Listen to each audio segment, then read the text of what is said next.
Coach, kind of discuss what made you come to K-State and how the move to Manhattan has been. Well, it's been great, first of all, but I've been here many times before as an opponent, and this is the first time that, well, first of all, I've been here. My wife has been here. This has been the wives' trip for some of the other places I've been, and she's always left here a fan of K-State. So, on the ride home, I always question her, wait, listen, who are you, who were you cheering for? And so it's exciting to be able to, if nothing else, have my wife in the fold and let her be the true K-State fan that she's always wanted to be. Obviously, you've coached here before. Uh, how much of this environment, game day environment, atmosphere at K-State kind of excites you as well? Well, I think the environment is big because, I'm known as a dogged recruiter, but the fans, they help that. When I can let young men know that this is the environment they'll have the opportunity to play in, for me as a coach, it's exciting. It's exciting for our current players, the fact that they know that the fans will be behind them week after week, and that's a special thing. But we've since we've been here as a staff, we talk quite a bit about family. But when you think about the way our fans operate, the way they operate on Twitter and the way they operate on game day, that's been big time for me as a coach. And like I said, our current players appreciate it, and the recruits are quite amazed and astonished by it. And on the recruiting trail, I think you're going to be shouldering most of the responsibilities in Texas, especially Dallas and Austin. How's this last month been? It's kind of probably been a whirlwind, I imagine. Well, I've learned that I'm doing a good job in California here in the last few minutes. But that's where I've always had the opportunity to recruit. And we've had the good fortune of being able to grab some great players from the state of Texas, and to bring them to this program, to this coaching staff, it's really easy. Because recruiting is about relationships, and I've been fortunate to be able to have some in the state of Texas. But I believe it's built on trust, it's built on doing the right things, and it's built on your head coaches and your athletic director, their vision. And I think we have two great leaders in both of those positions. So it makes it easy for me to go out and do what I do. Have you always been so social media savvy, or where did that kind of come from? You know what? I learned from my kids. But honestly, it's a commitment to be wherever these kids are. If you're going to recruit them and they live on Twitter and they live on Snapchat and they live on Instagram, well, that's where we have to live. And, coaching is about teaching, is about just like I said, recruiting was, it's about the relationship.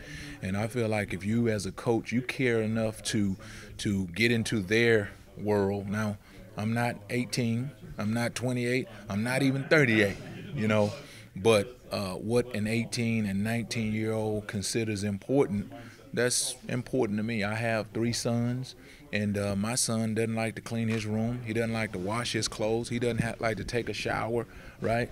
Well, that's the same thing with these recruits. And so to be able to go into their worlds and show that we care enough about them to step into their world just for a minute. I've learned quite a bit on Twitter, right? Because when I first got on, I didn't know, I thought it was Twittering, right? And now I know it's tweeting. And so it's a lot of fun. But our fans, again, are a big part of it. And just to see the way they support our team and the way they express themselves on the social media, that's pretty cool to me. Do you feel like with the way it is now that you have to be on social media so much, does that make it easier or tougher to recruit in your experience? Well, I think it makes it a little bit tougher because everyone can be a reporter, right? And just a few words can touch thousands of people.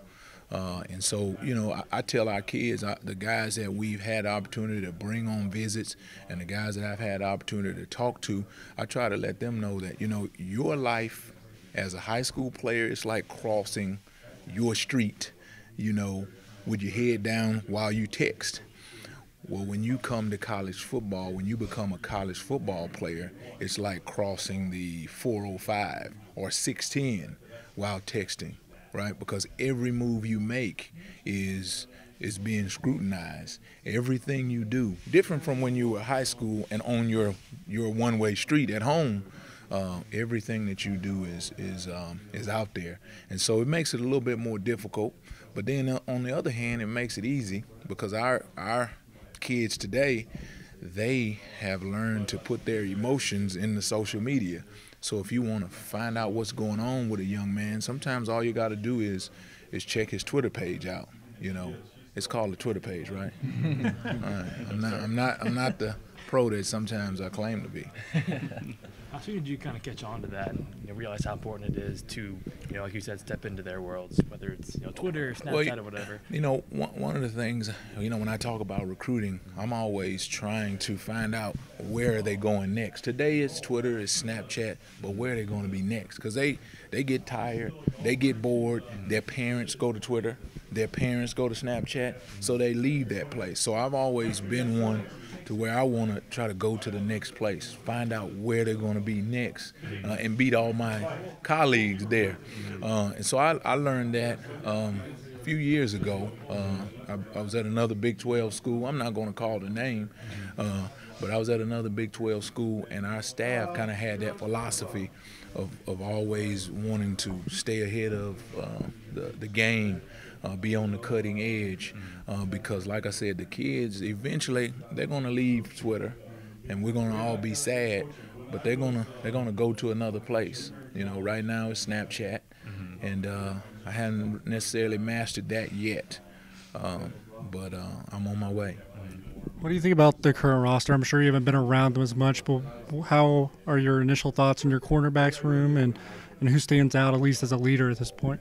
Well, I've had the opportunity to coach a young man who has been a Thorpe finalist, and so I shared that with those guys, the cornerbacks I'm talking, that, man, that's one of my driving forces, to sit in that room and watch another kid go up and grab that trophy is a driving force to me, that I want to be able to get a player there, and I want us to be able to walk away with that trophy. And they all know what that award is about, but I wanted to let them know that is a mark of you being the best in America. And so that's what I'm trying to, that in recruiting and in coaching these young men that we have right now, that's where we're driving to. As far as the rest of the team, one thing I can say, and just watching a few of the workouts, that these young men, is they work really hard. And I think, we're not coming into a program that's broken. We're coming into a program that has a great tradition of winning, that's done a great job of recruiting over the last few years. And so some things will be different, right? It doesn't mean what was before was wrong, or what is new will be right, but there'll be the things that we and them will have to grab onto together to be able to create a product, build a product on the field that the fans will be proud of.